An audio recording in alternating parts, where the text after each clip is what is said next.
சின்னப்பாலம், தோப்புக்காடு, நடுத்தரு இந்த பகுதியில் கடல் இந்த பழக்கத்துக்கு மாறாக இப்போ உள்வாங்கியிருக்கு.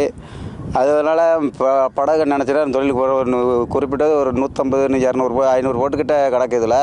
இதை இந்த வெள்ளம் வர்ற டயங்களில் மட்டும்தான் கடலுக்கு போக முடியும்.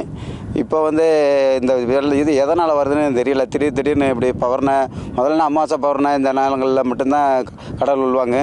இப்போ திடீர்னு வருது. இது எதனாலன்னு தெரியலை. அரசாங்கம் இதுக்கு நடவடிக்கை இதை தெரிஞ்சு சொன்னால் மீனவருக்கு உதவியாக இருக்கும். எவ்வளோ உள்வாங்கியிருக்கிறேன்? 500 மீட்டர் அளவுக்கு உள்வாங்கியிருக்கு. கடல் உள்வாங்கிறதுனால என்னென்ன மாதிரியான கடல்வாழ் உயிரினம் வெளியில் தெரியுதுண்ணே? இந்த சிப்பிகள், கடல் அட்டைகள், அந்த நண்டு சின்ன சைஸ் நண்டுகள் இதெல்லாம் வெளியில் வந்துடும். ரொம்ப மீனவருக்கு இதனால் இந்த படகு தட்டி நிற்கிறதுனால கடலுக்கு நினச்சனா தொழிலுக்கு போக முடியாமல் சிரமப்படுறோம். அது மட்டும்தான் பிரச்சனை. வர படகுலாம் அது சேதாரம் ஆகாது இந்த பகுதியில்.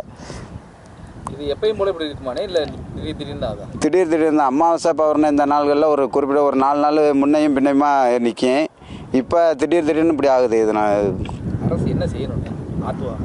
ஆத்துவா இந்த உலக படகு இப்போ 500 மீட்டருக்கு அங்கிட்டு தான் வெளியில் கிடக்கிற மாதிரி இருக்குது. சின்ன ஆத்துவா இருக்குது. அதை பெருசு பண்ணி கொடுத்தாங்கன்னா எங்களுக்கு சௌகரியமாக இருக்கும்.